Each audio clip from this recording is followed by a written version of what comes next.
पश्चिमी एशिया में एक बार फिर युद्ध की लपटें बढ़ी तो इसमें दुनिया भर के स्टॉक मार्केट झुलस पड़े। कच्चे तेल की उबाल में भारतीय मार्केट में इक्विटी बेंचमार्क इंडेक्स, सेंसेक्स और निफ्टी धड़ाम हो गए और ये करीब 1% टूट गए। ब्रॉडर लेवल पर भी आज मार्केट में दबाव दिखा और स्मॉल कैप स्पेस में तो बिकवाली की आंधी अधिक तेज चली। निफ्टी मिड कैप 100 1.5% से अधिक कमजोर हुआ तो निफ्टी स्मॉल कैप 100 भी 2% से अधिक की गिरावट के साथ बंद हुआ। सेक्टर वाइज सभी सेक्टर्स के निफ्टी इंडेक्स लाल बंद हुए। निफ्टी रियलिटी आज करीब 3% कमजोर हुआ तो निफ्टी मेटल 2.5% से अधिक और निफ्टी ऑटो 2% कमजोर हुआ।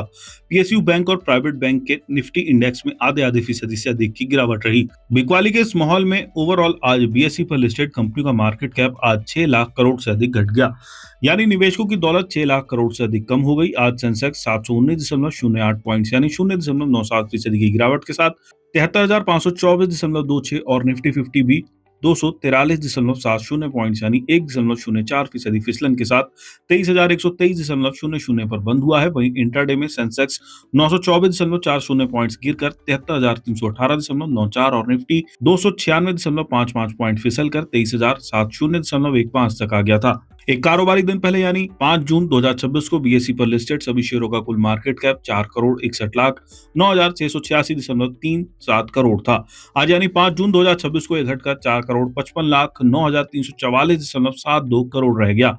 इसका मतलब हुआ कि निवेशकों की पूंजी 6,341.65 करोड़ घट गई।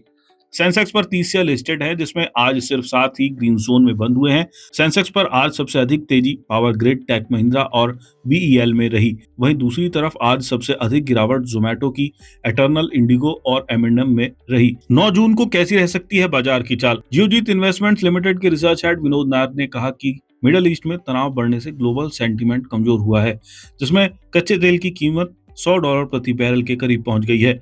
अब निवेशक एआई आधारित तेजी के लंबे समय तक टिके रहने पर सवाल उठाने लगे हैं। इसकी वजह से ग्लोबल टेक्नोलॉजी शेयरों में बिकवाली देखने को मिली है। अमेरिका के मजबूत लेबर डेटा और महंगाई के ऊंचे स्तर पर बने रहने से और अधिक मॉनेटरी टाइटनिंग का जोखिम बढ़ गया है, जिससे बॉन्ड यील्ड और डॉलर मजबूत हुआ है। अगर हमारे देश में महंगाई बढ़ती है तो ऐसी स्थिति यहाँ भी बन सकती है, जिससे पॉलिसी टाइटनिंग की संभावना बढ़ जाएगी। इस स्थिति में आगे ग्लोबल टेक सेक्टर में गिरावट और गहरी होती है तो भारत का प्रदर्शन तुलनात्मक रूप से बेहतर रह सकता है। लेकिन कच्चे तेल की ऊंची कीमतें और ब्याज दरों को लेकर अनिश्चितता बढ़त को सीमित कर सकती है या बाजार को एक दायरे में रख सकती है। उन्होंने आगे कहा कि अमेरिका के मजबूत जॉब डेटा की वजह से यूएस फेडरल रिजर्व ब्याज दरों में कटौती नहीं करेगा, जैसा कि राष्ट्रपति डोनाल्ड ट्रंप चाहते हैं। इसलिए कुछ समय तक ब्याज दरों में कोई बदलाव होने की संभावना नहीं है।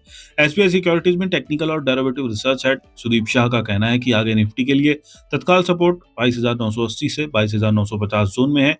अगर निफ्टी लगातार इस जोन के नीचे बना रह सकता है तो इसमें कमजोरी आ सकती है और ये शॉर्ट टर्म में 22,650 और फिर 22,500 के लेवल तक जा सकता है। ऊपर की तरफ निफ्टी के लिए तत्काल रेजिस्टेंस 23,270 से 23,300 के जोन में है। सुदीप शाह ने कहा कि बैंक निफ्टी भी आज गैप डाउन के साथ खुला और पूरे सेशन के दौरान इसमें उतार चढ़ाव बना रहा। 54,420 से 54,470 का जोन 2 बार मजबूत रेजिस्टेंस के तौर पर काम आया, जिससे ऊपर की ओर बढ़त सीमित रही। डेली चार्ट पर इंडेक्स ने एक छोटी बॉडी वाली कैंडल बनाई जिसमें ऊपर की तरफ एक लंबी विक थी। ये ऊपरी स्तरों पर प्रॉफिट बुकिंग और सप्लाई आने का संकेत है। आगे बैंक निफ्टी के लिए तत्काल सपोर्ट 53,600 से 53,500 के जोन में है। अगर ये लगातार इस जोन के नीचे बना रहता है तो बैंक निफ्टी में कमजोरी आ सकती है और ये शॉर्ट टर्म में 53,100 और फिर 52,700 के लेवल तक जा सकता है। ऊपर की तरफ बैंक निफ्टी के लिए तत्काल रेजिस्टेंस 54,500 से 54,600 के जोन में है। चॉइस इक्विटी ब्रोकिंग के टेक्निकल रिसर्च एनालिस्ट आकाश शाह ने कहा कि निफ्टी अपने सभी अहम मूविंग एवरेज से नीचे ट्रेड कर रहा है और लोअर हाई लोअर लो स्ट्रक्चर बनाए हुए है। ये एक कमजोर टेक्निकल सेटअप को दिखाता है। निफ्टी के लिए अहम सपोर्ट जोन 23,100 से 23,000 के आसपास है, जो अप्रैल की रैली में 61.8% फाइबोनैचिक रिट्रेसमेंट लेवल से मेल खाता है।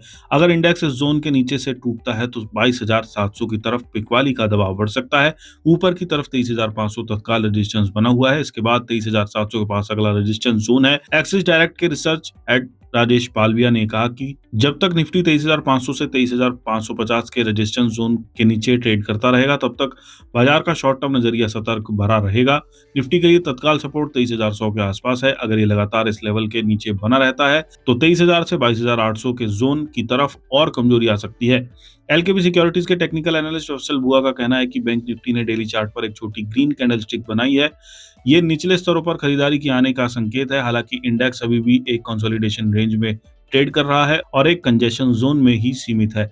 चार्ट पर लोअर टॉप फॉर्मेशन बना हुआ है जो बताता है कि बड़े ट्रेंड में तेजी का भरोसा नहीं है। रेजिस्टेंस के ऊपर एक निर्णायक ब्रेकआउट या सपोर्ट के नीचे ब्रेकडाउन ही अगली दिशा तय करेगा।